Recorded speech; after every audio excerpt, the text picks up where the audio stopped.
I claim to be this person, not selfish, not greedy. Well, that's not me. It's hard to be. I hate to be mistaken. Hey, welcome. For someone not me. Akash, we're just going to listen to music for Sure. 3 seconds. It's hard to see. Just to get into the groove. I close my eyes in this old school city light. Wonder why we live here and why we haven't left. It also helps me be centered a little bit before a big conversation. I wonder why I can't see the sky. So welcome everyone to Stillness and Chaos. I've got Po, I've got Akash. Po is a reminder to Akash and I to keep it real, don't take ourselves too seriously, because we're going to talk about lots of heavy stuff: mental health, Bhagavad Gita, the teachings of Krishna, our own journey with mental health and depression and bipolar disorder, and lots of heavy stuff. So we're going to also keep it light and make sure we don't take ourselves too seriously. So Stillness and Chaos, for those of you who don't know me, firstly, welcome to those who will see it later on YouTube. God bless you for watching this recording. I'm Daniel. I'm the founder and CEO of Because You. We truly believe that all of us are wise, creative, and joyful human beings, right? And sometimes a mental health diagnosis, emotional distress, grief, whatever it is, just clouds our beauty as human beings. So my purpose, my mission is to enable people to really see themselves, see the beauty in each of us, and enable and figure out ways to access stillness, because that's a life journey. So that's what Stillness and Chaos is. We've got incredible people like Akash every week talking about different things. Today is about the beauty and the essence of the Bhagavad Gita and how we can access stillness through some of its teachings. If anyone's watching, we have no idea that you're watching. Okay, Akash and I are just having a conversation. We are good friends. We're going to speak a lot. If you have anything to say, please put in a question either on YouTube or on LinkedIn. I can see the comments, and I'll put it on the screen, and we can answer you. We'd love to get your perspective and questions in. So Akash, firstly, welcome. Yeah. Thank you so much, Bia. For those of you who are tuning in from outside of India, Bhaiya is a term that we use for elder brother. Akash is a special kid. He's a special young man. I'll tell you why. The Bhagavad Gita is, you tell us, what is the Bhagavad Gita? Just so that people understand, because we're going to be using it a lot. So, to give a brief about Bhagavad Gita, it is a conversation which happens between Arjuna, who is Krishna and Arjuna, who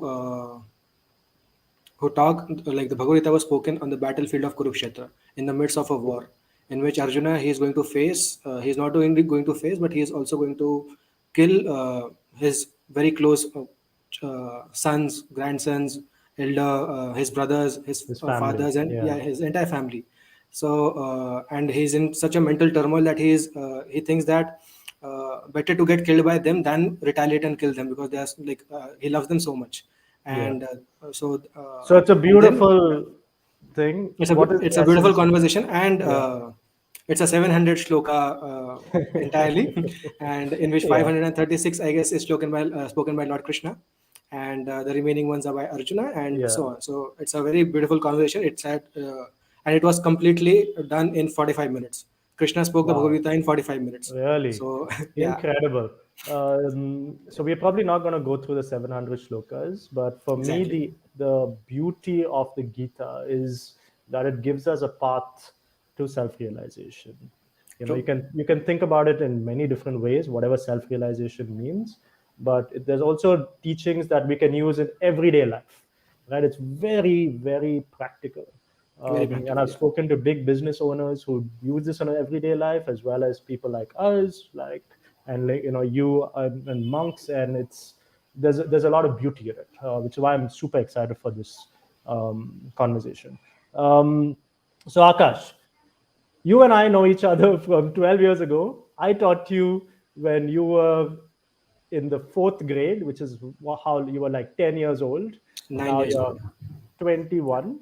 You've grown 20, up. 22 now. 22. You were cuter when you were a kid, but that's fine. You still have your dimples. Yeah.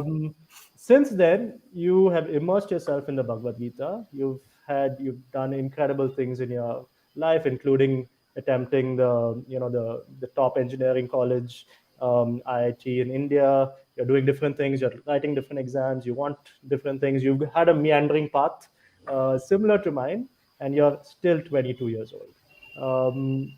You're a teacher, a spiritual guide. We'll see where that takes us today. No pressure on you. But for me, there's something special about you, right? When I walked into the classroom, there were 61 kids. Everyone is special. Um, but for me, what I remember is everything that you like wanted to do, and I wanted you to do. You did it, and you did 200% more.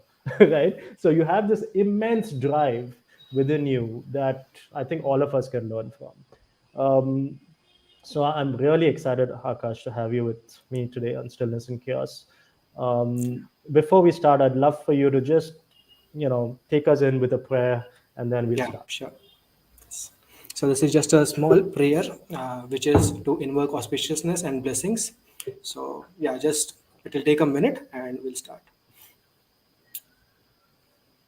ॐ अज्ञानतिमिरान्धस्य ज्ञानाञ्जनशलाकया चक्षुरुन्मिलितं येन तस्मै श्रीगुरुवे नमः। श्रीचैतन्यमनोभीष्टं स्थापितं येन भूतले स्वयं रूपकदा मह्यं ददाति स्वपदान्तिकं।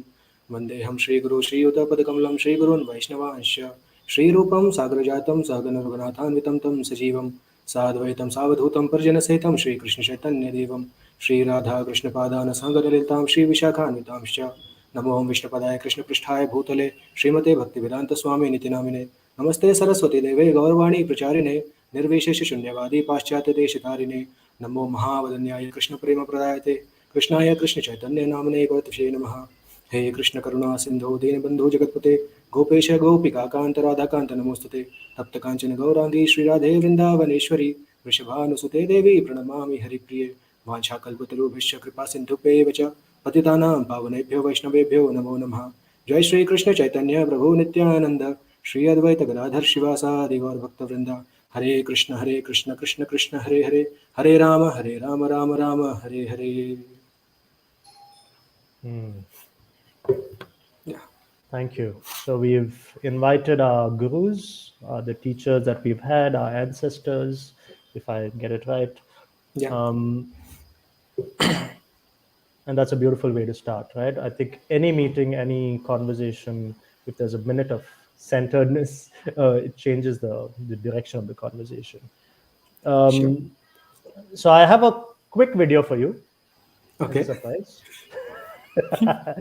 And at the end of this video, I'd like for you to see it. I've got a little bit of your stuff and my stuff, and you've got a beautiful journey, a life journey.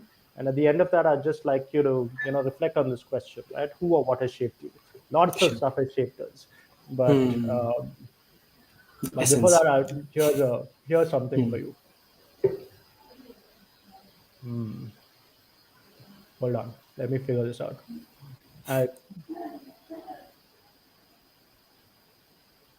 Oh no.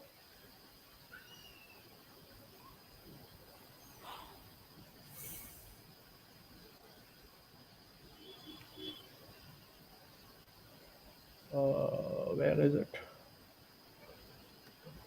Here it is. Okay.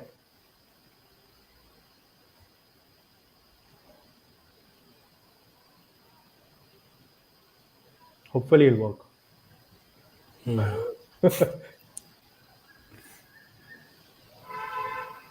Those are watching, just we'll figure this out, okay, at some point. Um,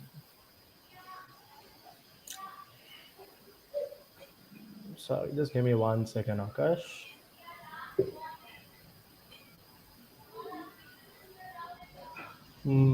This is a good test for those who are watching. Are you really watching? Are you there? Damn it, where is it? Okay, at some point I'm going to find it. Okay, Akash. But Yes. yeah, let's just who or what has shaped you? Yeah. So when I think about this question, the first person that comes to my mind who has shaped me is, like, I would say 99% of his contribution. Like, I would say the rest is just 1%. I would, and that is my father. So his journey, the way he has lived his life, that always stands as an example. So I always believe that, like, even in class fourth, class third, when I was very small, so I used to look up to him. So, like, what the way he used to live his life, he has always set an example, and he has always set the bar so high that I am not able to match it. Even like, not even a single day am I able to live in that, the example that he sets. So, like, the way he has carried his material life as well as spiritual life, the balance that he creates, and even the way, like, I remember when we spoke last time, you said that I always have a plan. Like, I'm always having some plan, working on something and all that. So I've learned this from Papa. Why? Because he used to plan for a decade, then he used to plan for a year, then for a month, and then for a week. And whenever so there was one seminar which I was attending, based like, which talked about how to attain goals. So in that, it said that. You should have long-term goals, short-term goals, and you should break your goals into to attain that. So I was like, that's really difficult. So can we have some real life examples? But when I contemplated on it, so I saw that every day there's this man who is sleeping beside me, who is Hmm. living it every single day, every moment. So I've seen that happening. So Papa's contribution, it's the prime. So he has shaped me, uh, and God bless your dad. yeah, yeah. I've met him. So He's such a beautiful man, and he's worked so hard to get you where you are. Awesome. yeah. Your dad. Yeah. Then secondly is, of course, mummy, because she's really cute, and that's one thing. Yes, I agree. And yeah. So, and from her, I learn selfless service, because Hmm. that is an essence for spiritual life as well. That you just want to serve anybody without expecting anything in return. Like, you see any monk, any spiritual leader, or any person who is serving somebody, if there is Hmm. a selfless pursuit which is running behind, like, if that is the motive, so that takes the person very high, and he is able to serve also the people in a very nice way. So this one quality, like, there are many such qualities, but this one special quality which I've learned from mummy is about selfless love. And she never expects anything in return, but she's always continuously, striving for making sure that we are happy, and that's it. She's happy in that zone. And thirdly is my elder brother, Vikas Bhaiya. And he is actually, I would say, he is my first Shiksha Guru. Shiksha Guru is a concept in which who helps us in our spiritual life. So he was the first person who took our entire family into Krishna consciousness, actually. Really?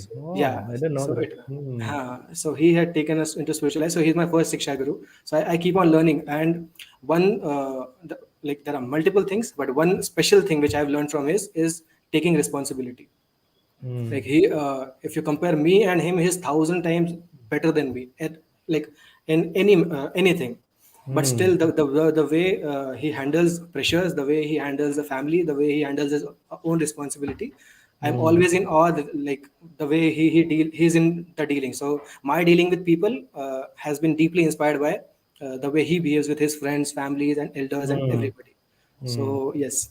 And of course, not lastly, You're very very humble, you are. But I'm sure you ask these three people, they also say that you are 1,000 times better than them. But okay, you're very humble. We learn that also from our parents and yeah. our brothers. Sorry. Lastly. Yeah. And of course, my gurus, my mentors, of course, you Yes. you have the Yes. you have got you have made the biggest impact, I would say. Like, if I look back from 2009 to 2011, that period actually brought a very big shift in my life, because earlier to that, we were just about scoring good marks, getting into, like, we were just focused on studying in a sense that, just what we call it, just memorizing things and just getting, yeah, something else. But when you came, the first statement that you made was, if you don't understand anything, question. You were like, okay, can we do that? Because earlier you were like, okay, this is the poem, learn it. This is a chapter, learn it. This is the mathematical, learn it. And that was one thing. Then, secondly, which you contributed was introducing me with books, reading books, that reading habit, which actually went on. Like later on, I read the Bhagavad Gita, I read Bhagavatam. So all the basic, the foundation was made when you gave me that small 20-page book, Fire in the Mountain. I still remember. So that was one contribution, and I learn a lot of things from you. Even today, when I face any problem, I just go back to those 2 years to just get one memory which is somewhat similar to the problem which I'm facing. For example, when I had started my coaching, when I started teaching Hmm. people, Hmm. so then I couldn't. There was one problem in which I was like, how do I engage these people into learning, like self learning? Because the teacher Hmm. can come and he can teach the students, but how can I inculcate self learning in them? Because then they don't need the teacher. Basically, they just need guidance. So that for that I went back to my fifth standard, in which we had that literature circle which we used to make, and one was the editor, one was the speaker. So that memory, then I implemented that into my classroom. So I had very nice You're results. very, Yeah. you're very kind. You're very kind, Akash. And also, this is a shout out to Teach for India, right? Because Teach for India, Bilkul. Yeah. incredible organization, which I love. If any of you want to do the fellowship, please apply right now. But that changed my life in so many ways. Um, yeah, and I have such beautiful memories of it. So, anything else, or shall I play my video? Now I've got access to it. Okay. Okay. Okay. You can play the video. Finally. Because now we can make sense of all that you told us. Okay, hopefully this will work. Okay, Okay. now you can see.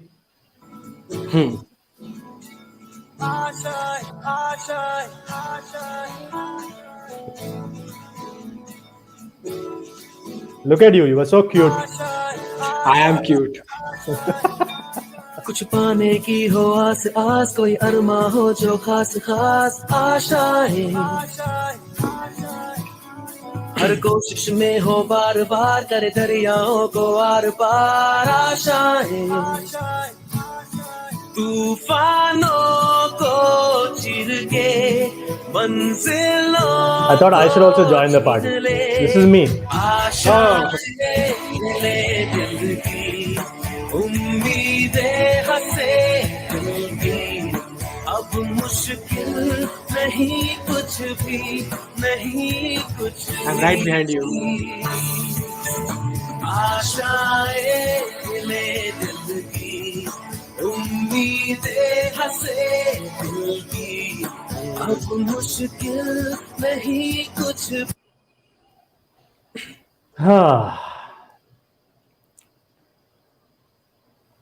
There's so many memories, right? There's so many beautiful memories. I mean, I remember my life changing with when I taught all of you, right? There were 61 of you. I was the only one in the class. That was literally the first time that my head and my heart were one.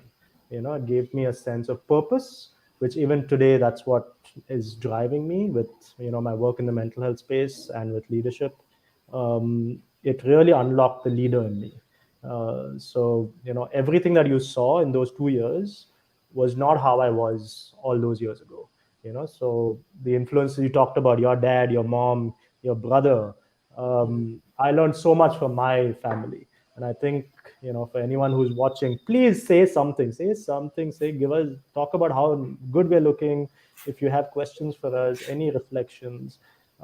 But for those who are watching, I think there's beautiful conscious and unconscious gifts that our parents and our family give us that, Akash has said so beautifully. So thank you for that, Akash. I'd love to, just talk a little now, just diving into, stillness and the Bhagavad Gita, right? And one of the reasons why I started Stillness and Chaos is because I think there's so much chaos in the world, right? There's a pandemic going on. There's climate change. There's inequality. There's this massive digital disruption that's happening where all of us are online and we don't really connect with both ourselves and other people, Right. and there's so much chaos, right? So externally, there's there's crazy chaos, and internally in our minds, there is so much happening, you know. Um, and one of the reasons I started Stillness in Chaos was saying, can we learn from others? Firstly, what the hell is stillness? Each of us has different definitions of it, but are there ways to access it? Like, and can we learn from other people? So, this is the fifth episode. If you go to the YouTube channel, you'll see the other four. And last episode, Gene and I talked about Right. his relationship with Christ, and how that has influenced the way he accesses stillness. So there are lots of things that we've done, and the other thing is, what I've learned is, in our deepest, darkest moments, it's very difficult to reach out and ask for help and ask for support. Right? And this journey of mine started in 2015 when I was diagnosed having bipolar disorder. It's a very serious mental health issue. And it took me along a path which now I'm ridiculously ruthless, right, with my health, with my self-care. And one of the things that I've realized is very important is the spiritual element. Um, Someone I'm interviewing 2 weeks later, Aparna Piramal, she's written a book called Chemical Kitchadi, which we'll go into. But she talks about spiritual therapy as one of the ways to access stillness, to access better mental health. So for me, spirituality is very close to my heart, and I've gone from being completely, like non-believer, to then being agnostic, to then saying I'm curious, and to this point where I'm really curious about the essence of religion, and yeah, where we are. Um, so I found this quote from the Bhagavad Gita, or I think it's my teacher, Iknath Ishwaran, which I want to share with you, Akash, and then like just Sure. listen to this and then share whatever you'd like to share. Sure. Yeah. Sure. Yeah. This is what Krishna in the Bhagavad Gita kind of talks about the mind as a um, he says, by its very nature, the untrained mind is restless, constantly wandering here and there in trying to fulfill its desires. It flickers wildly like a flame in a storm, never blown completely out, yet at the mercy of the wind. Wherever it wanders, um, ah, wherever it wanders, um, coming back to the self is the journey that we're on, right? This might be an interpretation of what Krishna said, but I'd Yeah. love to leave that with you, and then feel free to share what you'd like to share. Yeah. So before we start getting into the deeper stuff of Bhagavad Gita, just a brief introduction of the Bhagavad Gita in terms of Mm. what it talks about. Yeah. So Bhagavad Gita, it talks about five principles on which it is based. So first is Ishvara, which is God. Second is Jiva. Jiva is the living entity, we, you, and every living form, be it a Mm. microorganism, an insect, or anybody. So Jiva. Third is Prakriti. Prakriti is the material nature in which we work. Your house, your environment, your work, everything. So that is Prakriti. Fourth is Kala. Kala is time. Mm. And fifth is karma, which is your activity or your day-to-day activity, and the activity which you, two types of activity, one is the spiritual activity and the material activity which you do. So it talks about five things, in which four are immortal, four are eternal, which do not change. One can change and one can get destroyed as well. So the four eternal things are God, Ishwar, Jiva, Kal, and Prakriti. And the one which is non-permanent, that is karma. Mm. Like there are many books written on the laws of karma, like how you cannot escape the fruits of your karma and all that. Yeah. Yeah. So the effects, yes, they do have an effect, whatever our past karma is, but the effect can be neutralized and we can escape our karmas as well through spiritual life. It is possible. Mm. And Mm. so it is non-permanent. Karma is non-permanent, other four are permanent. So Mm. in the first place, yeah, so that is a brief of the Bhagavad Gita, what it talks about. Now when we talk about stillness in chaos, so first we take chaos. So chaos means what? Why do we see chaos here? Because whatever is inside, that comes outside. So if a person has got a chaotic mind, what comes out is also chaos.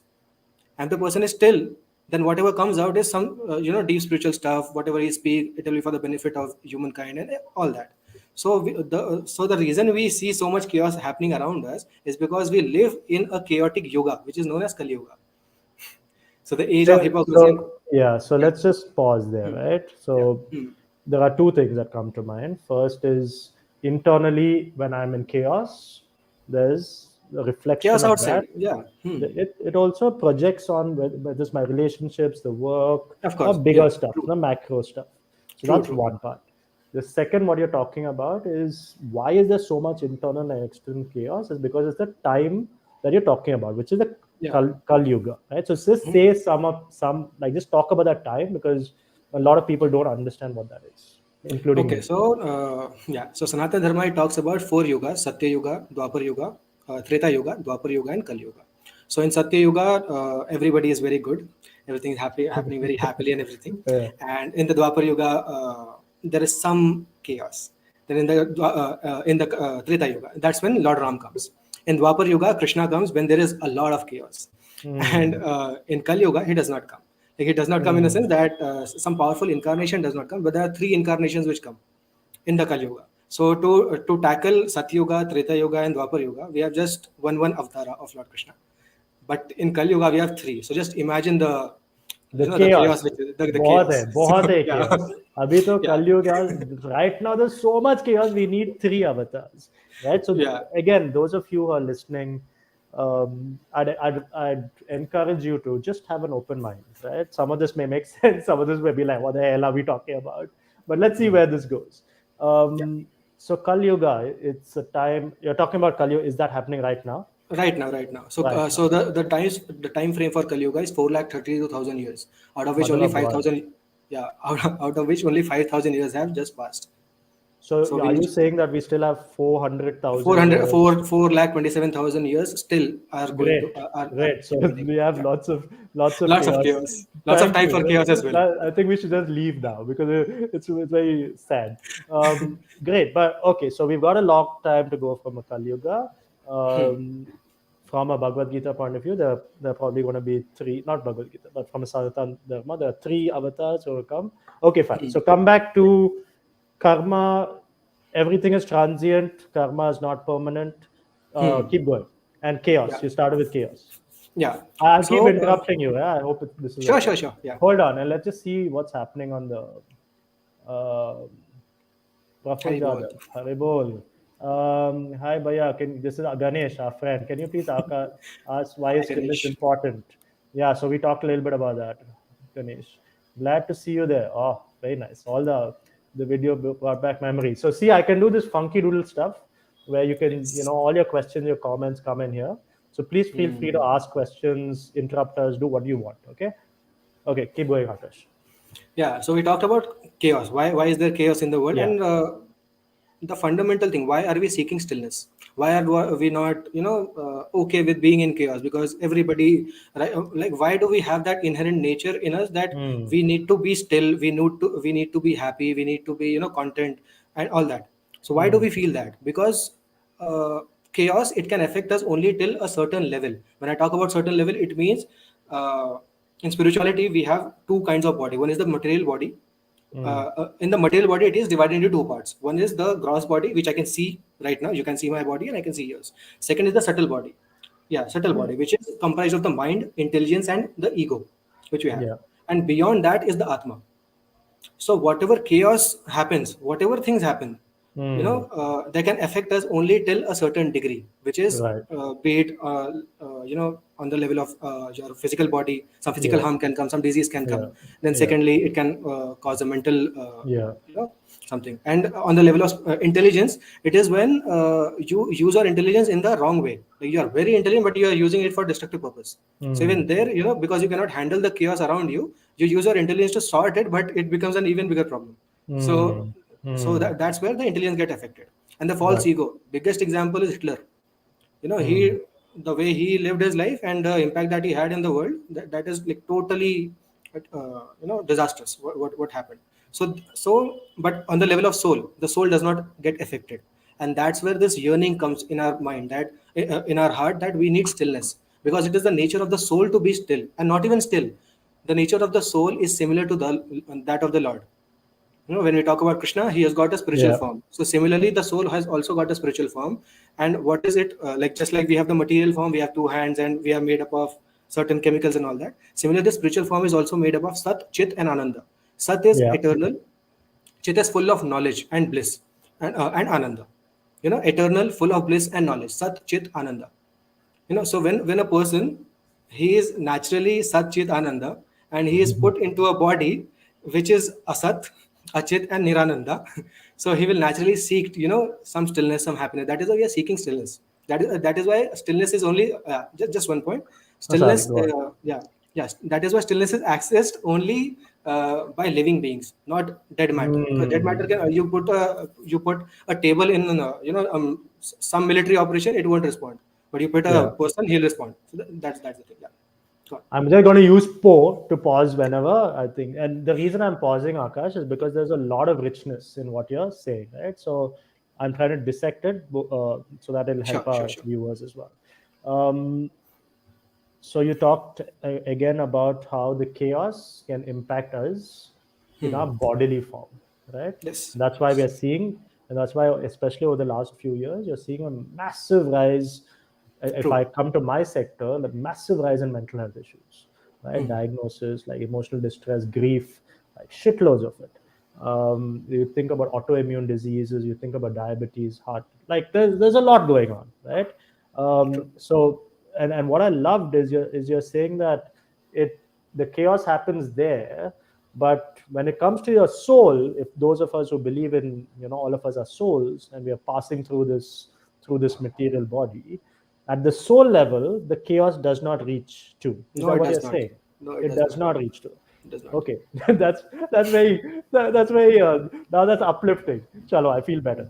um, so the nature of the soul, the what do you say, the status quo, the how we are naturally the Inherently, yeah, soul yeah. inherently. Wow, too good. I'm loving your English. I'm very happy as a teacher. Okay. The soul inherently is Satchit Anand, right? So eternally full of joy. Did I get that Eternally right? full of bliss and knowledge as well. Yeah. Full of joy, bliss, and knowledge, right? That by itself, if we stop this interview right now, that's a beautiful message. The inherent nature of the soul is to be eternally full of joy, bliss, and knowledge. Yeah. Thank you. Keep going. Yeah. So from there I'll take. Okay. So we talked about stillness. Now we just now the soul. So how do we access stillness? So that question takes us to, how do Mm. we access the soul? How do Mm. you find access to the soul? Because right now you can see my body, you cannot see the soul. But and Correct. there are many people who do not even believe in the existence of the soul. Yeah. Yeah. So scientifically, we can say that when a person, he leaves his body, the person becomes the body. We start referring him as the body. You know, Mm. you don't refer him to as Akash or Correct. any by Correct. name. We start referring. So there is something which has passed away. What has passed away? Mm. Consciousness. There's no consciousness in that body, and there, so what has passed is the soul. Okay, you are not satisfied with this explanation. Another example. If yeah, so if say for example, there's a 50-year-old person and there's a 5-year-old person. If the 5-year-old person leaves his body at the age of 5, he Mm. won't be able to see what his body would be at the age of 50. Mm. There is every possibility of he growing if the soul remains in that. So there is something which remains inside, which keeps on growing, which keeps so the body keeps growing, but the soul does not grow old. It cannot be shattered, it does not get killed, it has not come into existence, never comes into existence. So that is the nature which Bhagavad Gita talks. Like Krishna, he says, when Arjuna, he talks about how can I kill Bhishma, Drona, they are worthy of my worship. So he says ki you are just causing a change in their body, and since they have lived their life so well, Mm. the next body that they are going to get, it will be even better. you know Mm. so that's the explanation that he gives. And then he says, then he describes the nature of the soul. So in which he tells you that never was there a time when I did not exist, nor you, nor all these things. So that means what? The body keeps on getting old. There's a shloka in Bhagavad Gita, Vasansi Jirnani Yatha Vihaya. So it says that just like a person, he changes his clothes after, keeps on changing clothes every day. Similarly, the body after, similarly, the soul, after the body gets useless, it changes it to a new body. Imagine a person, who is immortal in this body. If he Yeah. meets with a car accident, his head is not there, and Yeah. he's immortal, and he's just living his entire life without a head. Yeah. So better for the soul to, yeah. Okay, Thank you. up to you. Yeah. Again, I know that there are a few people here who also love the Bhagavad Gita and have a lot of opinions and insight. So please put in your opinions. I know two people especially who have a lot of. So please do that in the comments. Um, is there, again, like, let's play devil's advocate, right? And it's not about Yeah. getting people to believe in the soul. That doesn't matter. All of us, hi love, all of us have our own belief structure. That's totally okay. um, so if you say that all of us are souls in this body in this lifetime, the good side of it is that we can, like, for me at least, the way I look at it is my mission, my purpose to enable people to see themselves, to end the mental health crisis in the world along with others. Probably impossible to do, right, at scale in this Of course, lifetime. of course, of course. Maybe Yeah. in the next lifetime, if I come again, if I do well this, maybe I'll come again. And so that's, perhaps, I don't know. Maybe, right? That's the guarantee Maybe which Krishna gives you. Yam yam abhi smaran bhav tajat tate kalevaram. Whatever way you have lived your life, you'll get a similar body in your next life. So if you right. have lived your life very nicely, the same environment, the same resources, the same kind of people will meet you again in some different circumstances, and they'll guide you again back into the place where you have left, and again you'll Yeah. start from there. So that's the Right. And guarantee. again, you start with that. So Yeah. and this is where the conscious living, and it's everything, right? Being a conscious parent, being a conscious, like leader in an organization, being a conscious entrepreneur, whatever it is, if you're doing it consciously with integrity, you're living your karma. You probably, will come in the next life will be better. Great.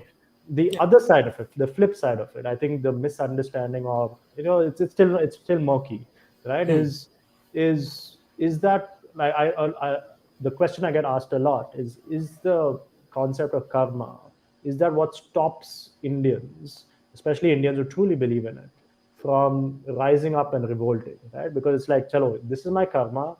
Unfortunately, I can't do anything in this lifetime. So, I will not revolt, because even though, like, if any one of you lives in Bombay or India, anywhere, the inequality, the poverty is immense, right? And most places in the world, there is uprising, there is, like, violence at a very high level, whereas in India it's not so much. So this is a question that I get a lot, and, like, I don't know what to say to that, to be honest. And I'm curious what you think of it. Yeah. So let me think about it, because this is the first time this question has come. So yeah, why don't people revolt in India especially, and why do they do that outside so much? If Yeah. that's the question. That was. Yeah, I mean, I guess the question I'm asking is, are you tied to your karma? Can I change my karma Of in course, you this can change your lifetime? karma in Yeah, this so talk lifetime. about that. Yes. Talk about Okay. that. Okay. Okay. So we talk about karma. You can change your karma. You can upgrade your karma. You can downgrade your karma. A person, Love it. of course, yeah, you can do that. Yeah. And therefore, at the end of Bhagavad Gita, Lord Krishna, after speaking everything, he tells Arjuna that if you think this is right, do it. If you don't think it is right, do whatever you want. I'm okay. So the Lord, he is giving us the freedom that you can do any activity that you want, because without freedom the person he cannot grow, the person he cannot explore his that's why Bhagavad Gita was spoken when Krishna is 125 years old, and he is knowing Arjuna for past 100 years, and he just needed 45 minutes to give the Bhagavad Gita, but he did not give it, because he wanted Arjuna to explore you, he wanted Arjuna to do his karma, do his explore his nature and everything. So it is actually possible to change your karma, and also to get rid of the results of the karma. And if you are revolting for a good cause, Krishna supports you in that as well. What did Arjuna do? He saw that Duryodhan, he's the wrong king, and Krishna, he wanted to get Duryodhan out of the throne. He wanted Yudhishthira Maharaj to sit there. So what is that? That is a revolt. So any person who says that Indians, they do not revolt, it is actually they are saying it. They are seeing the Shastra in the wrong way, because Bhagavad Gita was spoken for a war to happen. It was not for there are people fighting and he wants to stop it. No, it was for the people to fight for the right cause. So therefore, Right. it is totally wrong to interpret it in that way. Yeah. So that And would be the answer. so I have a really good question that I'll ask you, but before we go in there, just talk about karma and dharma and the Okay. difference and what exactly, because again, a lot of people, yeah, just say more about that. Okay, so dharma, if you take the English translation, religion, so that can change. Hindu becomes a Muslim becomes a Hindu, Christian, and all that. So that can change. If you see the Sanskrit word, root word dharma, dharma means something which does not change, which cannot change for anybody. Mm, mm, So any person, not even a person, any living being in the entire universe, he follows mm. Sanatan Dharma. Why? Because Sanatan Dharma has got no end and no start. Now, what is that? To understand that is the essence of Dharma. So, Dharma is the eternal propensity of a person, of any life form, the eternal propensity of a person. So, what is that? If you explore, it's like saying the sweetness of the sugar is the Dharma of the sugar, because that cannot change wherever the sugar is kept, in whatever place. So Yeah. similarly, what is the inherent, the quality which cannot be separated from the living being? That is his dharma. That is Sanatana Dharma. So hold on. Yeah. So for example, again, these might be stupid questions, but I'm asking it. Does that mean that if I am joyful and full of life and I want to be of service, that is my eternal propensity? And if the opposite also is true, that if I'm a horrible person and I want to kill people, that is my eternal problem. Is that what you mean? No, No. that's not what I mean, Great. because eternal propensity is something which does not change, which means that the person who is bad right now, in some lifetime, maybe he may be a very good sage or somebody very good. Mm, mm. There's some deterioration, but even there, he's following Sanatan Dharma. He's following his Dharma. Now, what is that which does not change? That is to love and serve somebody. That is Sanatan, which does not change. And if anybody says that he does not love anybody or he does not serve anybody, you are serving your body. Right, you are serving your body. So that is, so Sanatan Dharma means that what does not change, what cannot change. So it Yeah, is your true for body, your everybody. family, your Of course, yeah, community. That's so true. beautiful. So dharma, to love and to serve. Awesome. Yeah. So Let me ask a question from one of our viewers. What is Krishna's message about karma vipak? karma vibhak, if you can elaborate on somewhere, if you can give what he means by karma vibhak. Yeah. Yes, So yeah, Suresh, please just share a little bit more about what you mean by karma karma vipak. vibhak. Yeah. In the meantime, I'll go to another question.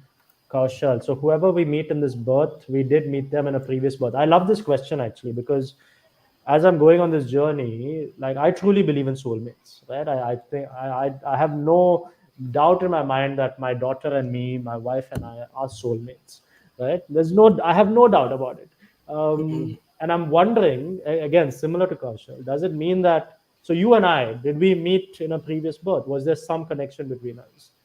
So Yes, yes. say more about that. And what does Yeah, the Bhagavad Gita say? 100%. And okay, so there's this question which Arjuna asked in the sixth chapter of Bhagavad Gita, Shlok number 40. So in that he says that okay, so somebody starts his spiritual life or any journey.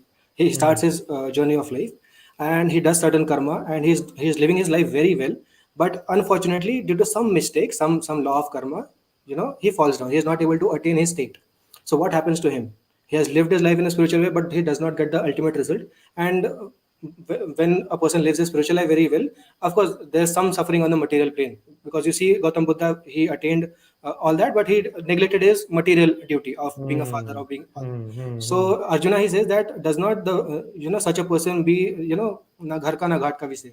So no, neither this nor that. So what happens to that person? So then Krishna, he says that such a person, rest assured Arjuna, that such a person, he never meets with any destruction, neither in this life nor in the next. He goes to the higher planetary systems, enjoys there, and he is born at a certain point of time, at a certain place, with a certain people around him, surrounding him.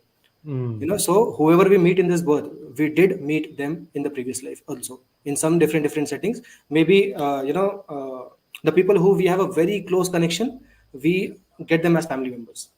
Hmm. The people who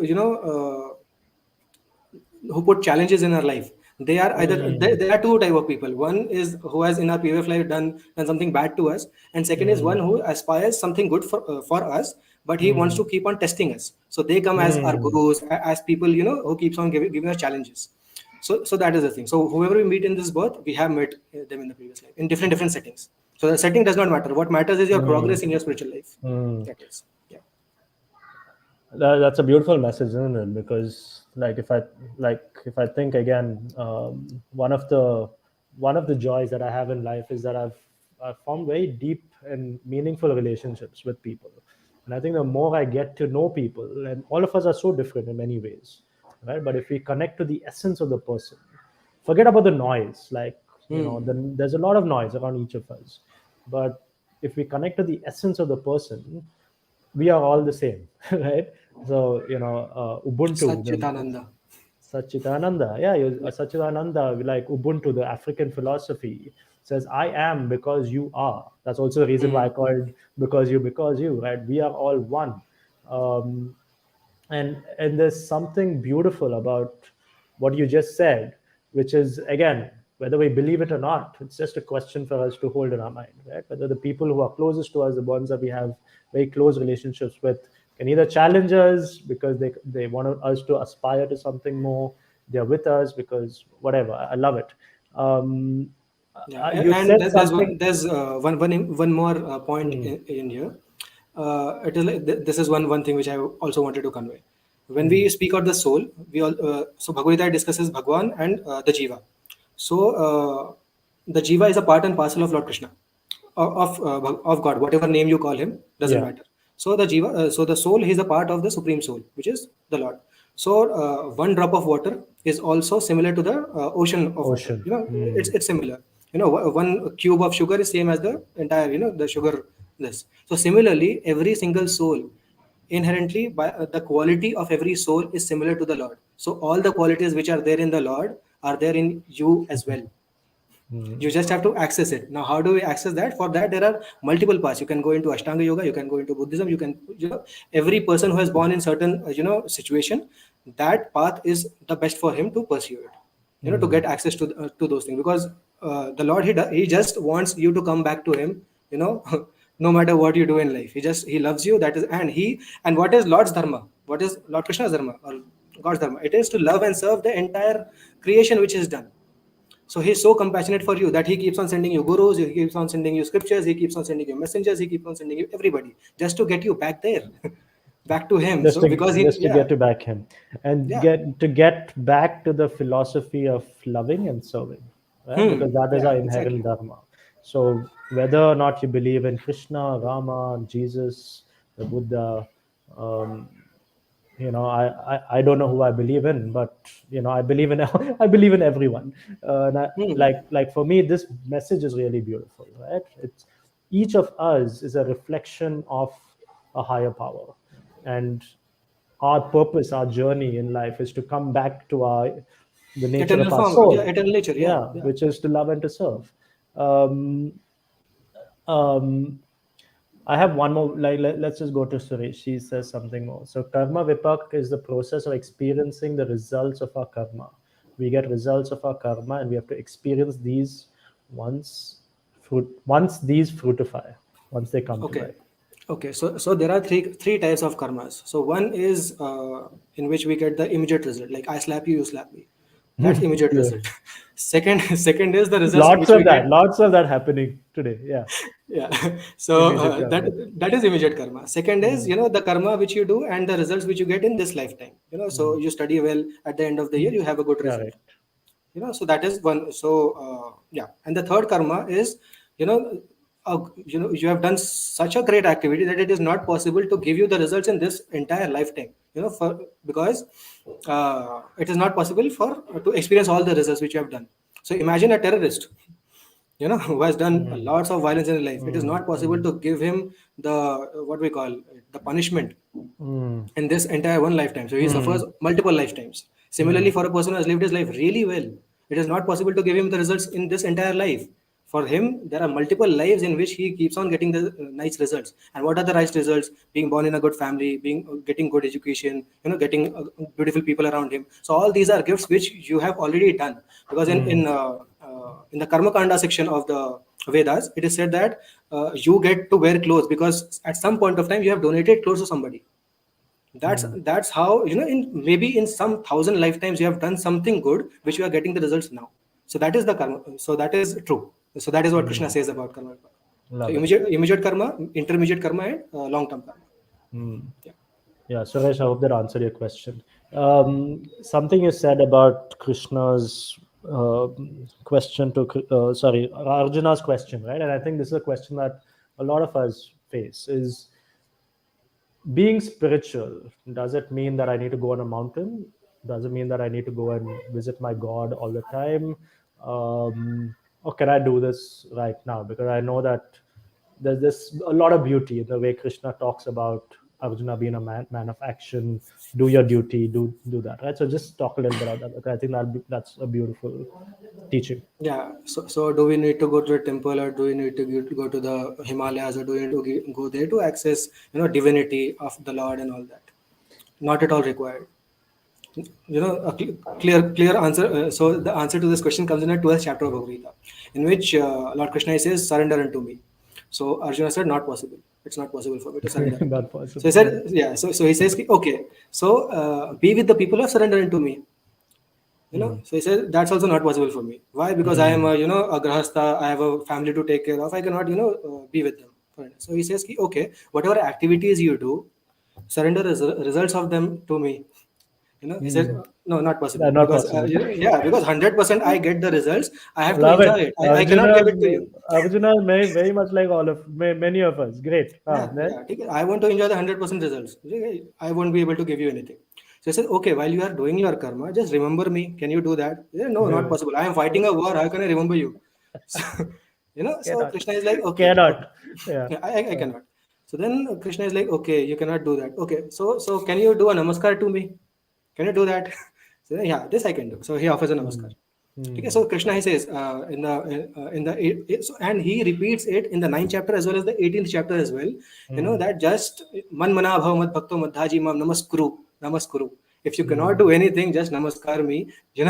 And that's what every spiritual part talks about. When it comes to chanting of the names of the Lord, what we are doing while Mm. chanting is we're just calling out God's name. It's just like calling Mm. Akash, "Hi Akash," so I'll respond back. So just Mm. accessing the presence of Lord Krishna by chanting. So in every religion, they have certain ways of Yes. calling to the Lord. So why is that? Because that namaskaru, just do a namaskar, and no need to come be 100% dedicated and all that.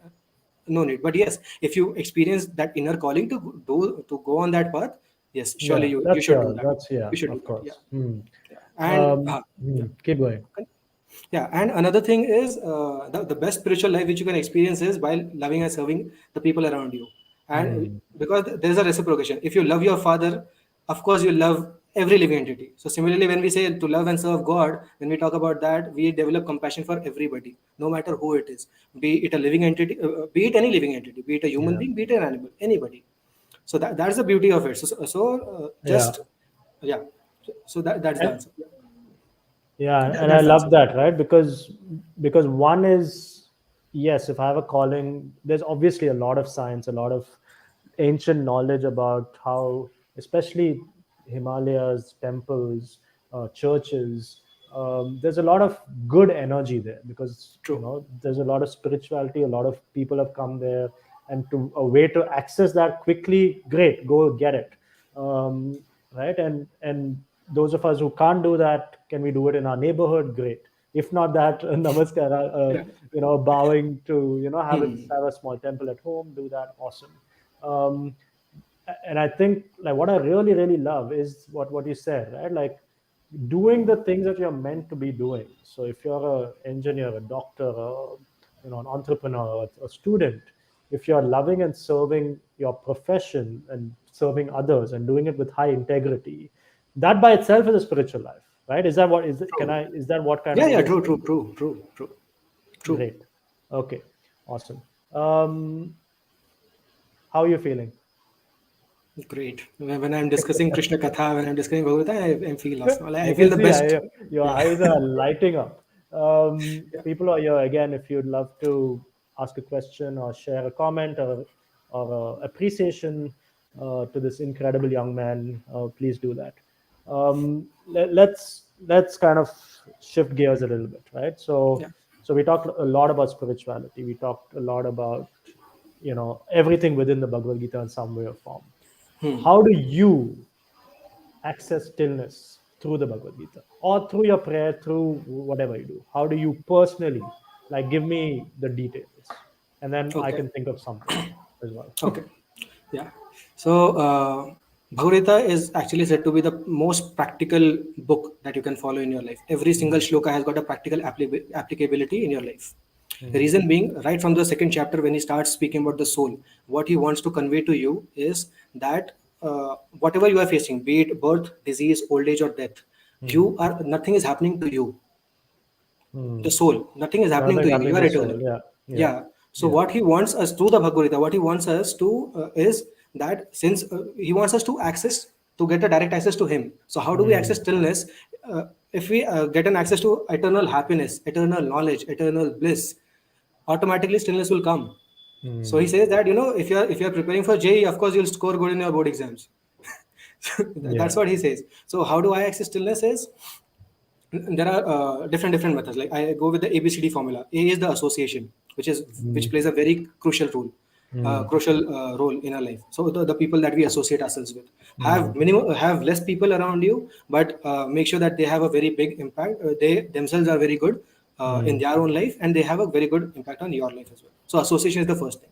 Great. Second is books, and association in that even association of monks, association of Yeah. hearing Got it. katha and all Yeah. that. So that is association. B is the Right. So books. people. People, Yeah. yeah, Sorry. Go the on. Go on. association. Go on. Go on. Go on. Yeah, yeah. B is the books. So books that Yeah. you are reading. So for me, Bhagavad Gita, Srimad Bhagavatam, and such Vedic literatures. So Ramayana, Mahabharata. So all these are full of teaching, full of learning. Every single statement has got thousand different meanings to interpret. So it's a very beautiful way to start your day by reading that. Yeah. And third is Great. C is chanting. Chanting, Okay. chanting the names of the Lord, and also your character building, because you have to focus on that as well. Just through chanting, just through association and reading, if you're not applying it in your own life, what's the use? So that is C is character development as well. How is it impacting on my own life as well? If I'm chanting, let's say for 2 hours or 1 hour, if I'm meditating for 10 minutes and all that, how is it affecting my life? So I should also be uh, checking that the output which I'm getting through my sadhana. And D is the diet, which diet is whatever you are eating, because garbage in, garbage out, good in, good out. So Garbage in, garbage out. Yeah. yeah, so gigo. So that's the principle. So yeah, I love your abbreviations for everything in life. Your father will be very happy. You have thank you. taken a structure and planning to a whole different level. A, B, C, D. Yeah, so D is the Um, diet. So what you are eating, you should be very, and by eating is what you are feeding your senses. So that's got a deep meaning into it. What you are feeding your eyes, what movies you are watching, what you are feeding your ears, what music you are hearing, what people are you mm, hearing, mm, where are the which are the places that you are going to, what your skin perception, the body, what experiences that is getting. So that is the feeding to the body. So similarly, we should be very careful about our yeah. diet. So when I talk about diet, it is all It round means diet. your five senses, right? It Yes, means yes, all yes, the yes. physical senses. No garbage in, no garbage No out. garbage Great. out. Yeah. Um, if I could just make the connection again to mental health, right? Okay. There's a lot of research now that talks about how, if I think about association, people, the fact that we right now are completely disconnected from ourselves and other people, right? Like if you think about it, all of us are on our phones, even though our child is True. with us, right? There's a lot of good research now about, and it's been, I mean, we've had this ancient wisdom a long time ago, but groups can help us, can heal in very, True. very powerful ways. Books, right? Like the more I know about mental health, the science, the ways that I can access, good mental health through multiple techniques, whether you want to call it mindfulness, meditation, whether there are so many other ways, right? Right. Like there's a new, it's not new, but it's called somatic based work, which is how do you use your body in mental health. There's a lot of great amazing literature on that. Chanting, um, again, you talked about spiritual chanting, and all religions have that. In Christianity we have the rosary, right, where we True. kind of Yeah. talk, we go on saying that.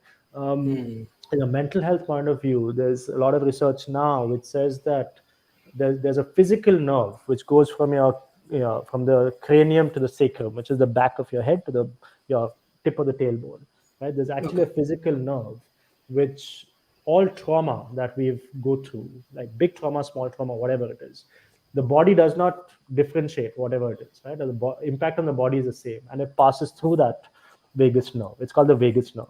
Okay. And chanting or humming especially is a way to stimulate that vagus nerve, which allows us to rest and recover and come back, right? Diet, incredibly important.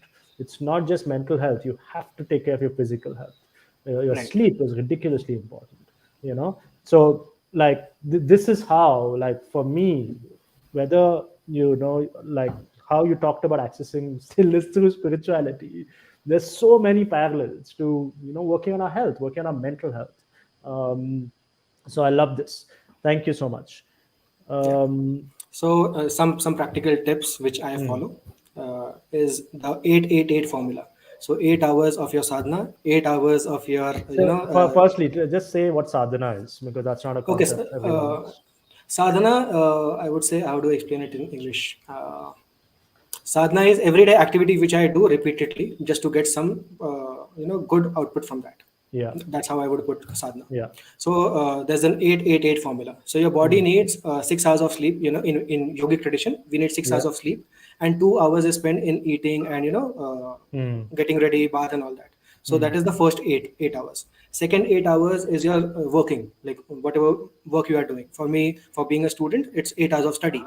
For a Yeah, person who's going to work, 8 hours of 9 to 5 job. So that way, great. and the remaining 8 hours is to you for your own spiritual well-being, for your material well-being, whatever you want to learn any new course, or you want to do anything. Yeah, For that, yeah. 8 hours are reserved. So how I use it is my 8 hours of study, my 6 hours of sleep, 2 hours Hmm. of that, and the remaining 8 hours is spent either in reading the Bhagavad Gita, either listening to good people, good podcasts, and all that, and even learning a lot of different things. I keep on reading whatever I find, like Indian Hmm. polity, history, and all. That's why I have Hmm. that towards interest in UPSC also, because there are multiple things that we read. So that's Yeah, how I use this 8-8-8 formula. love it. That's why you'll also listen to Stillness and Chaos recordings, right? Yeah. Yeah, 888. Beautiful. Sleep and taking care of the 6 hours of sleep and 2 hours of what did you say? 2 hours of for bathing and eating and all that. So Okay, okay, those I things. see that way. Okay, Yeah. and then 8 hours of work and 8 hours for your spiritual or your physical Whatever you well-being, want to do, mental whatever well-being, and your everything. material well-being. What a beautiful formula. And even Um, having one hmm, meal alone, where you are just in the process of seeing that you are lifting the food, chewing it, and just being very mindful of whatever is going in your. That time you're not watching the TV, you're not talking to anybody, you're just having the food, being present right there. you hmm. know that's it. Yeah. Let's get an appreciation for you. Hats off to Akash for having such a valuable and deep knowledge of our culture and embracing this in this new era. Really a great session. Incredible. Thank you, RP, whoever you are. God bless you for that Thank very you. kind comment. Um, I want to ask you one more question, and then uh, yeah. So again, in my exploration of hacking the mental health world, Okay. um, I basically see what is the one thing I can do which gives me the maximum ROI, right? Return on investment. What Okay. I've realized in the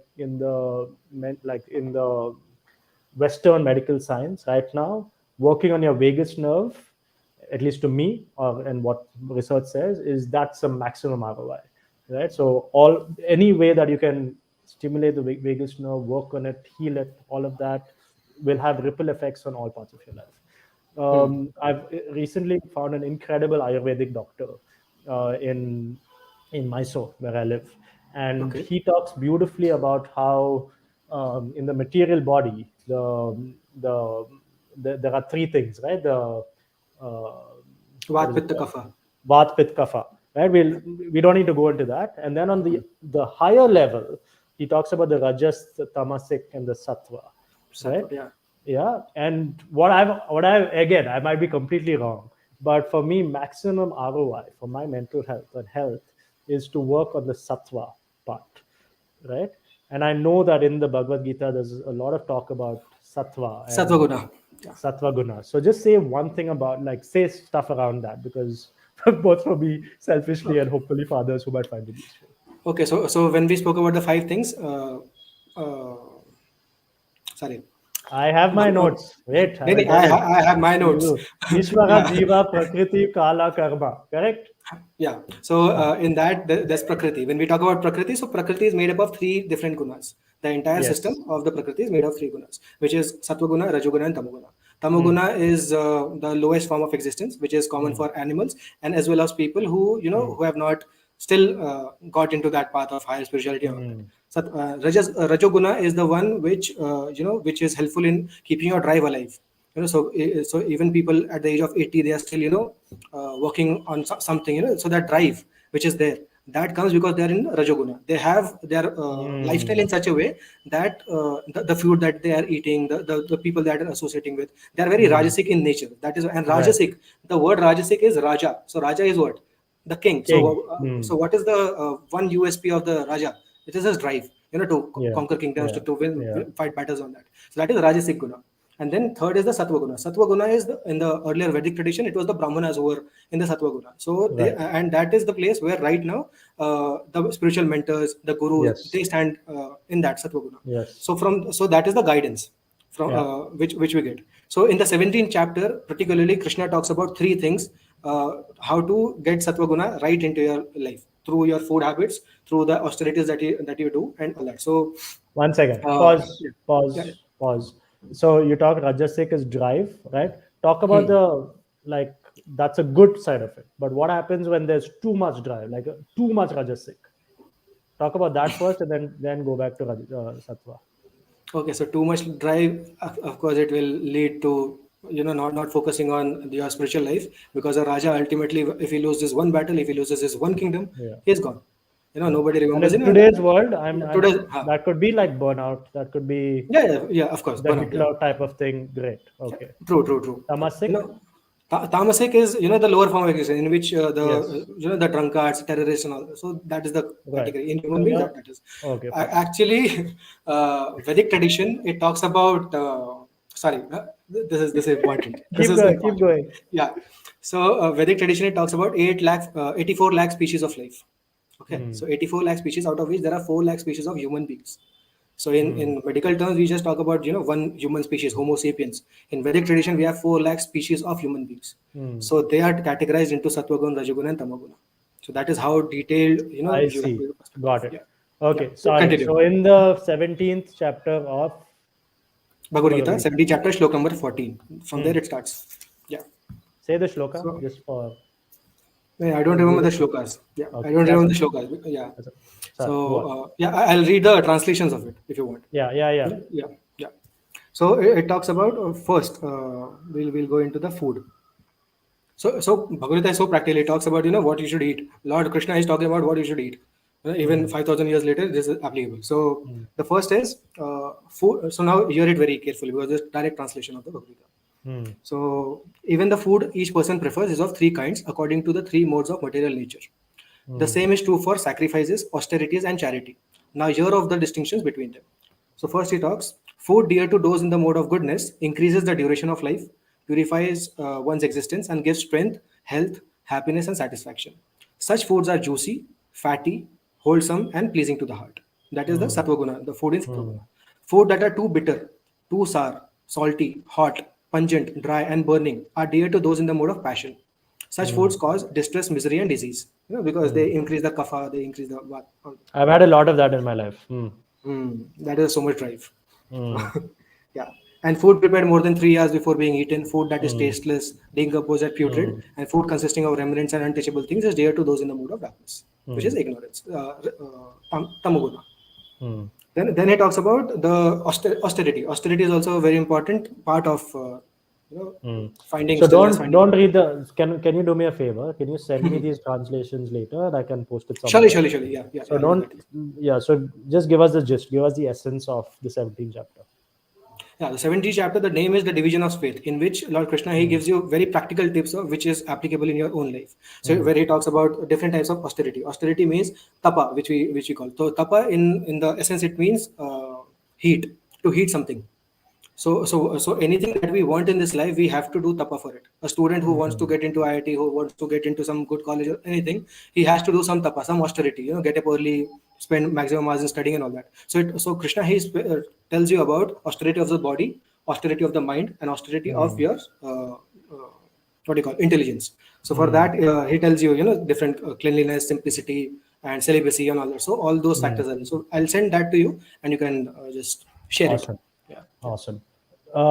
Let's bring this back to us, right? You and me, probably you more. And I know, again, okay, first let's hear some good words for you.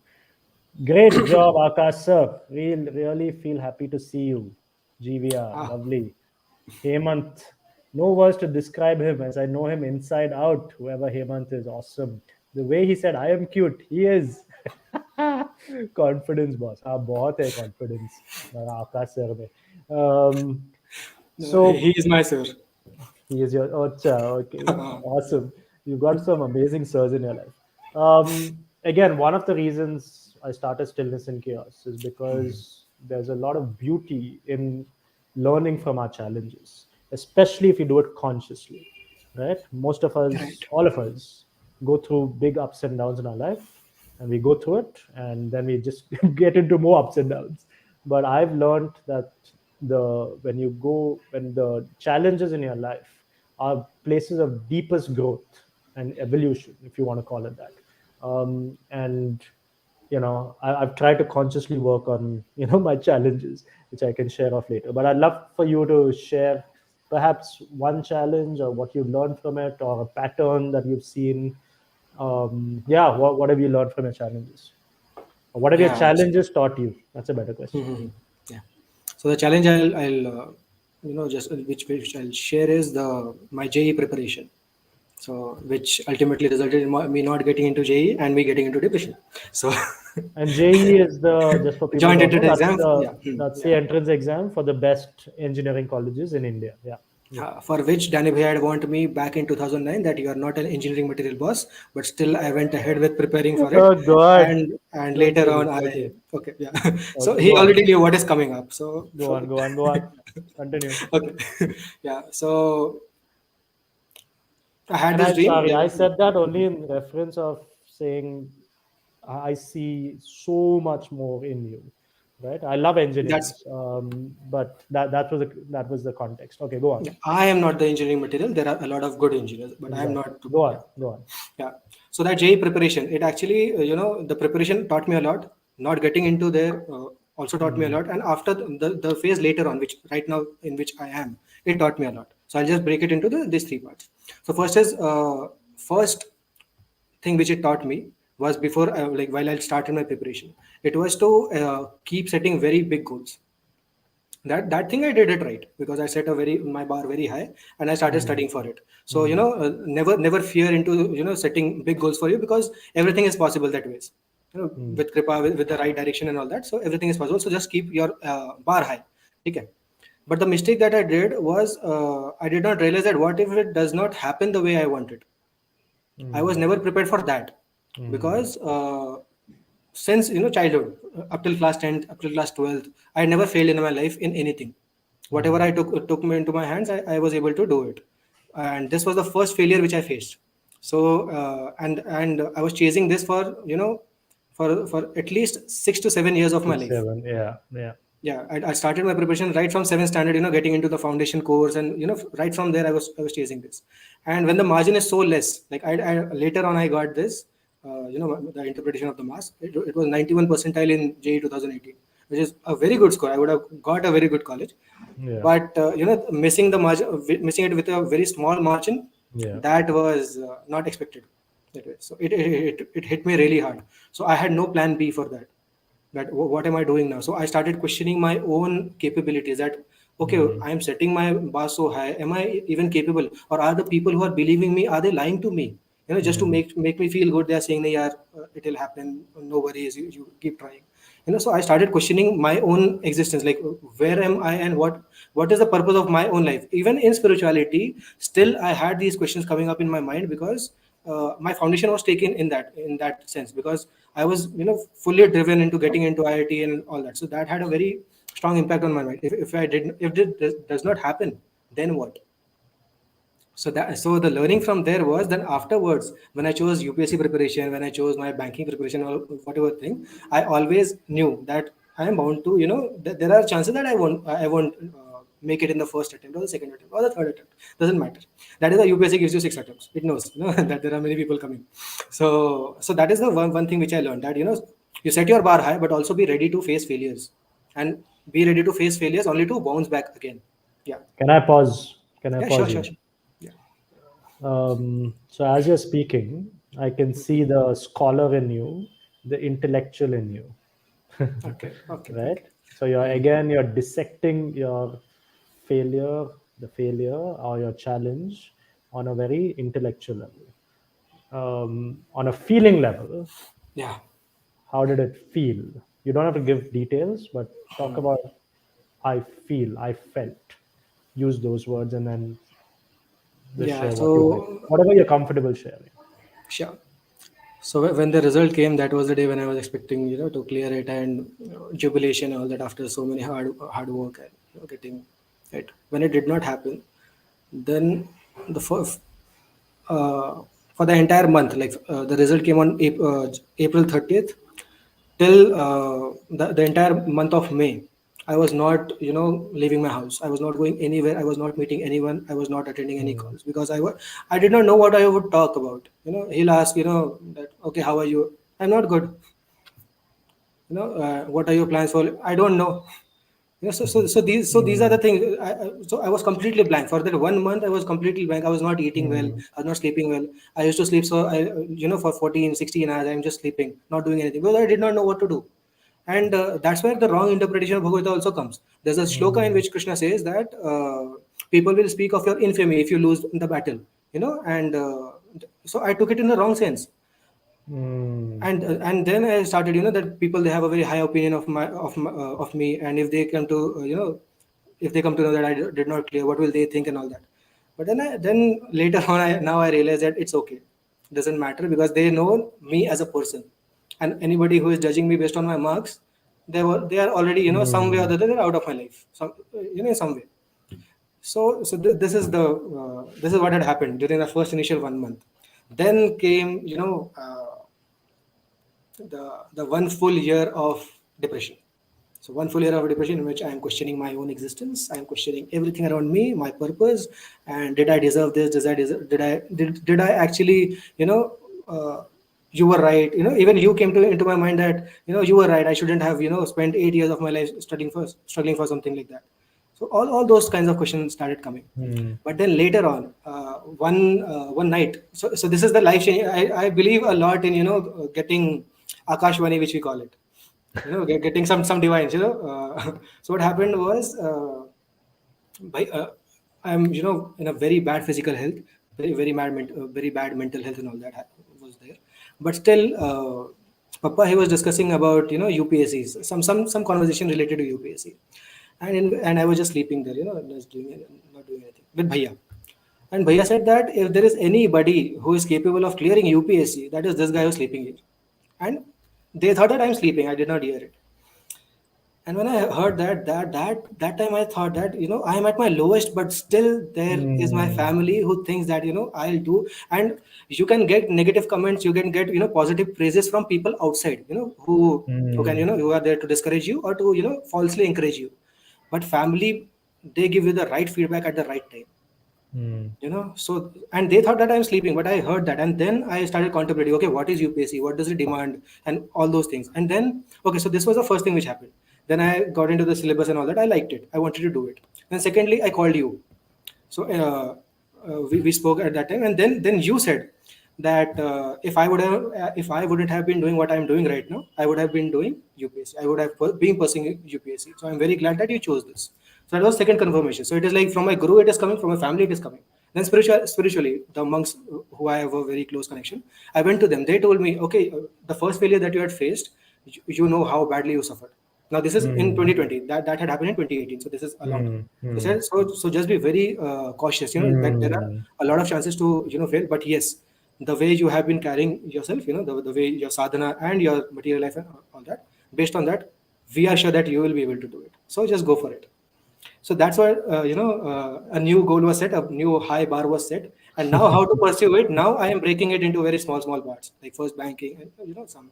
Yeah. That's the part. And UPSC is the exams that you give to enter The civil services, the Indian civil administrative service, services. IPS, Yeah. IRS, all that. It's for those who don't know it, it's one of the most ridiculously difficult exams out there.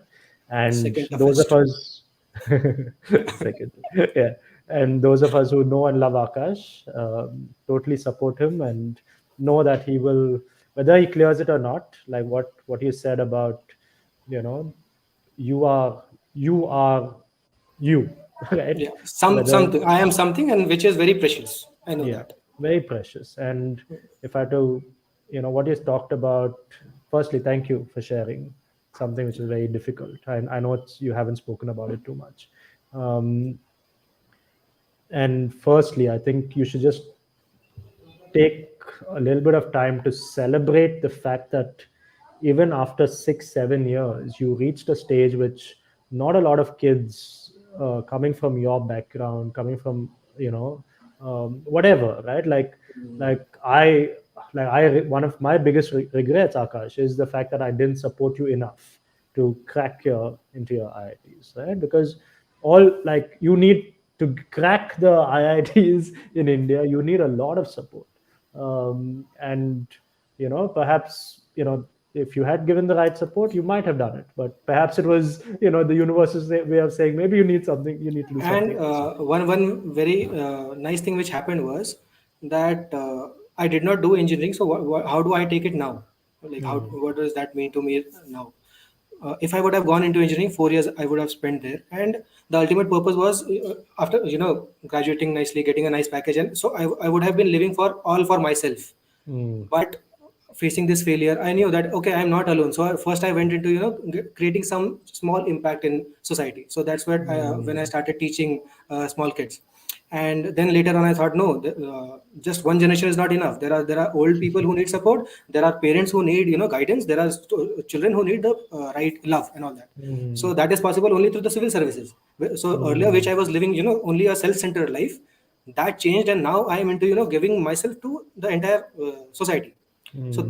that is also one perspective shift which I had. Earlier it was a very selfish pursuit, but now it is a very selfless one.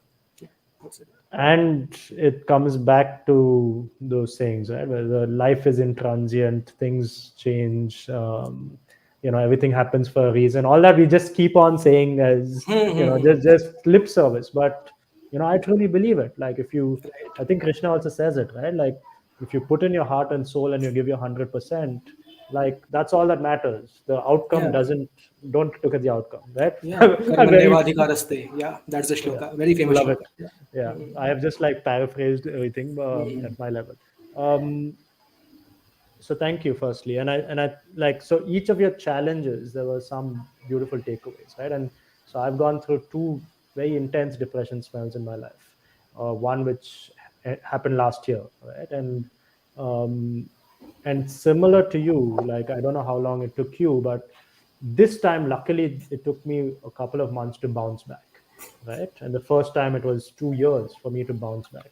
And when I dissected it, similar to you, like, this time I'm almost saying, what the hell is my body trying to tell me? Hmm. What is my soul trying to tell me? What is it that is different? And there's, you can talk about depression. It's a very, very intense. Like, my dad suffered from it for 40 years. It's Right, a very, right. very intense thing, right? But if there's a way that you have the support around you, the way to say, what does it teach you, even if it's a small tiny thing, it makes a massive difference, right? So I've True. actually changed some ways in which I live right now, including the way I spend my day, the type of work that I'm doing. So I don't no longer just do because I do like three or four other things, right? But I'm Hmm. having to balance that with a lot of taking care of myself and my health, because having a condition like bipolar disorder, being diagnosed with it, is pretty intense. Um, so thank you, Akash. That's a beautiful thing. Again, people who are still here, God bless you. People are watching this. Maybe some of you are like skipping. You can watch it at 2x on YouTube, by the way. So maybe some of you are skipping this, but this is such a beautiful message. And to all of us who are, we will face lots of challenges in our life, right? But True. this advice, this perspective from Akash is really helpful. Okay, next, sir. What's your ambition? We're going to wrap up in like 5 minutes, if that's possible. Yeah. Um, Okay. so, people who are watching, if you have anything burning to say or question, now is the time. What's your ambition for yourself at this moment? Uh, And perhaps what's a current challenge that you're facing? Don't go too much into depth, just like top of mind. mm, Ambition is to keep my body very healthy and get clear the exam which I'm preparing right now. That is the Mm. ambition right now. And the challenge here is lethargy. Somewhere I get lazy. A lot of times I get lazy. So that is one thing which I want to keep on working. So, and when that happens, I just remember the lazy people, they are able to do their job even some kind of a quote but that is not right. We should not do that. So yeah, Okay. yeah. So Okay. that is the ambition. Okay. So yeah. So your healthy mind, healthy body, and clearing this ridiculously difficult. By the way, I know a few people on like. Anyway, that's later. But this time, if there's support that I can give you in a more material form than just being the voice at once in a while who think, like, I would love to support you in that Sure, endeavor. sure. Yeah. A challenge. A challenge right now is I would that lazy thing which I said, that's one challenge which I feel. And another challenge which I would say is doubting my own capability even now, because even after Mm, coming out of all that thing, there are still mm, times when I doubt my own capability. Now that mm, is on a very now it is on a very superficial level, because a thought comes and now it's just gone. What happened was, I'll just share this. What happened was, last year I just saw my mark sheet once again, the JE mark sheet. mm, mm. So good that they keep it, for it's been 5 years now. So Yeah. yeah, and then I interpreted it. So it comes as 91 percentile. So that is the score. Now earlier, whenever I used to feel low, I used to just go and hold on to that pole, of failing there, and then I used to be like, "Nahi, mere se nahi hoga. I won't be able to do all that." But now that pole is got out. Seeing 91%, it is like, "Bhai, you have got 91 and still you are crying." So just think about us. So that thing which already the thing which always used to trigger my Yeah. own doubting my own capability, that has gone. So now I don't have. So now it comes on a very superficial level and it just goes. And just like you said that it took you just a very small frame of time to come out of your depression. When Mm. I missed by 0.75, just very recently, I took 2 days to come out of it. So that is, I'm proud of it. To do of that. Yeah. Beautiful. Um, Last question. Hey, there's someone saying something nice about you, I think. Oh, most welcome. Most welcome. Ah, Most welcome. This is the best part of the conversation. It's a good way to feel good about yourself also. Motivation, what say that. motivation ka khazana, Akash Pandey. What does that That's what mean? it says. My Treasure Hindi house is of motivation. a what? Treasure house of motivation. Oh, too good. That's a good way to end. We should end now. But last question to you. I ask this to Yeah. every guest on the show. What does stillness and chaos mean to you? Like, currently, does an image pop to mind? Like, what does stillness and chaos mean to you? There are two things. One is to just to come into the present. I use this one thing which I do, which is just keep my hand on my heart and just feel my Hmm. heartbeat.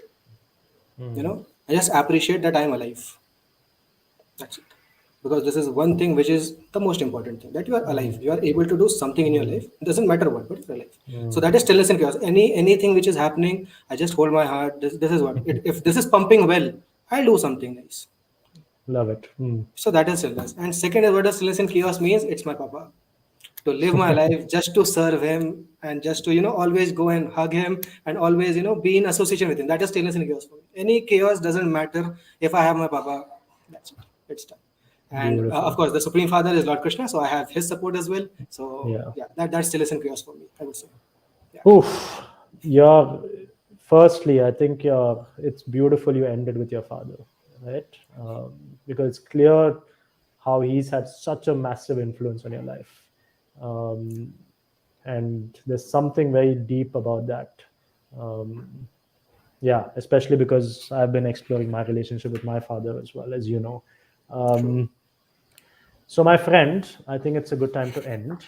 Hmm. Um, thank you for your humility, your wisdom, and just the range of stuff that you've taken us through. I think we can speak for another 8 hours and dissect every single thing, but we've had a glimpse of the beauty of the teachings of the Gita, right? And whether or not you're a believer or not, whether or not you're spiritual or not, the fact that there are teachings for each of us in this chaotic world and to find stillness, there are beautiful teachings. I've started my path into spirituality with the teachings of Eknath Easwaran. He's an incredible spiritual teacher who's actually, for people like me who don't know, the language Hindi, Sanskrit, who also want to find a shortcut way. He's Yeah. actually done a beautiful job of, and that's how I know a little bit about Bhagavad Gita. I know a little bit about the essence of Christ and Buddhism and so on. I would highly recommend that. And for those who are watching, thank you for watching. Next week, I'm speaking to Iliana Gross-Buning. She's a German entrepreneur, a dear friend of mine, who's creating products to actually find stillness in a digital world, right? Because we are so caught up in the digital world, and her vision is to really help us, support us in finding ways in which we can disconnect, but also connect with the things that are important in life. So stay tuned for that. That's next Thursday, same time. Akash, any last words? Wait, there's one more comment. Chalo, RP. Just want to share one thing I truly believe in. The thing always happen what you believe in, and the belief in the thing makes it happen. Definitely, you will get all the heights. Yeah, I of course, my name is truly, Akash, so truly I would go there. Yeah. no, That's but Akash, take the compliment and take the wish that RP and us thank you so have for much. you. Yeah. Right? Yeah, whatever you do, you're going to reach that height, whatever you deserve, and your karma and your dharma is. So God bless you, my friend. Have an Yeah. incredible So, yeah, weekend. one last Go comment for which it. I had was, yeah, Last comment. this is the name The Bhagavad Gita itself. last, the Yes, so last the word. last. You have to have the last. No, no. You have to have the last word. Take your time. We have time. Take your Okay. time. Yeah. So Bhagavad Gita. So when we interpret the meaning of Bhagavad Gita, it means the song of the Lord. So there's Hmm. this person, Lord Krishna, who is singing a song in the battlefield, where there Hmm. are more than 100 crore people, Hmm. who are going to fight. And at the end of the 18-day war of the Mahabharat, 100 Hmm. crore people were they got killed. Hmm. So in such a chaotic situation, if there is a person who can sing a song, and that also for 45 minutes, and that we are referring even today for getting some Hmm. stillness in our Hmm. chaotic life. Hmm. So you should definitely try reading the Bhagavad Gita, hearing the Bhagavad Gita. And Shastras actually when we start a spiritual life, it starts with Shravanam. We start it by hearing. Shravanam, Kirtanam, Vishnu, Smaranam, Padasevanam, Archanam, Vandanam, Dasyam, Sakyam, Atmanivedanam. That is how spiritual life goes. So it starts with Shravanam, hearing from the Lord. So how do you hear it? That's the thing. You can find Bhagavad Gita available near you. You can read it and you can hear lectures on it. The monks who have studied it deeply, they can share their realizations. And definitely you can bet on this guy's Lord Krishna. Who can, yeah. So surely You you should. can bet on him. Love Yeah, it. yeah. Yeah, So, no, you're gonna have the last word. Thank okay. you. Have an incredible week, and thank you for being on Stillness and Chaos. Yeah. Thank you so much. Hare Krishna. Hare Krishna.